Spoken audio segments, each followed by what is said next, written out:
Welcome to the Video Encyclopedia of One Pocket, a 5-volume full-length instructional video series that covers all the skills, knowledge, strategy, and moves you need to master this great game. This is an excerpt from Volume 2 that covers all the topics shown here. This series is about One Pocket, but many of the shots, techniques, and principles apply to all pool games.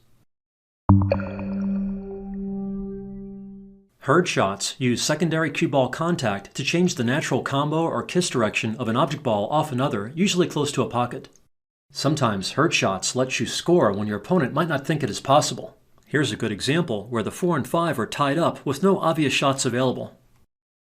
However, if the balls are frozen, it is possible to herd the 4 in with backspin and a full hit, favoring the right side of the ball slightly.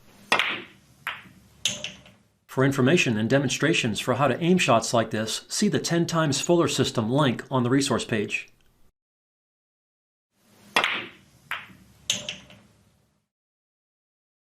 Here, there is too much angle to use the previous approach, but Bob can herd the 15 in with a ticky under the 9 for a secondary hit on the 15. Here, running spin can help send the cue ball more forward.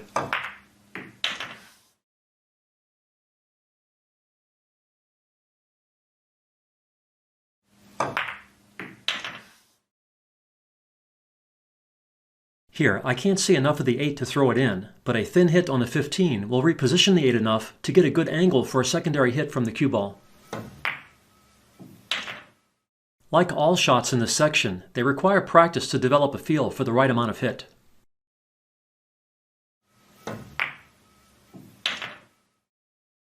With the balls off the rail some, the previous approach won't work, but Bob can herd the 15 in with top running spin, creating a secondary hit.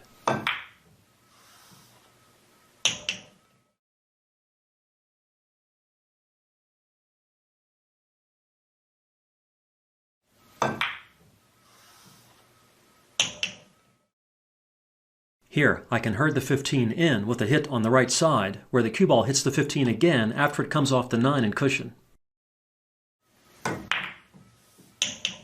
It can be non-intuitive to hit the right side of the 15 because you might think the cue ball will scratch, but the double kiss knocks the cue ball away.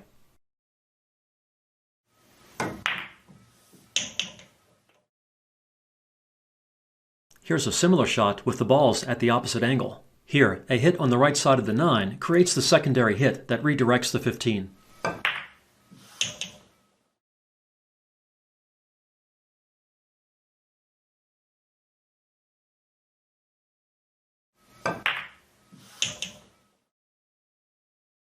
Here, I can't see enough of the 9 to cut or throw it in, but I can herd it in with a double kiss follow shot with a full hit, favoring the left side of the ball slightly. Again, all shots in this section are touchy and non-intuitive, so if you want to use them in games, you better dedicate practice time to develop a feel for the hits required. Also, use the shots only when there is little or no downside risk. For example, with this shot, even if the 9 doesn't drop, it is likely my opponent will be forced to dump it. Here's an interesting herd shot where Bob can drive 2 balls toward his pocket. Here's a clip from the Video Encyclopedia of 9-ball and 10-ball that explains how this type of shot works. The 6 is frozen to both the cushion and the 8, so it looks like there is no way to combo the 8 into the corner. However, with enough speed, the 6 will compress the cushion enough before hitting the 8 to change the angle of the hit. Freezing the video frames, we can see the action of the shot.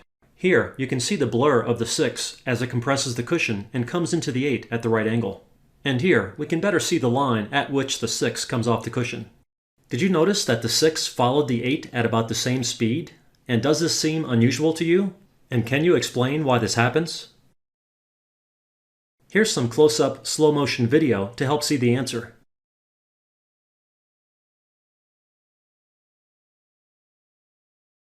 Here, the 6 is compressing the cushion.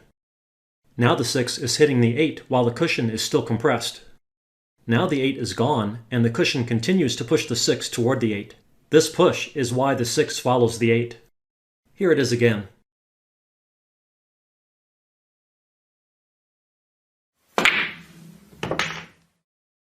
Here, Bob doesn't want to use that much speed, but he can still use the effect to send both balls to his pocket, hiding the cue ball behind the stack.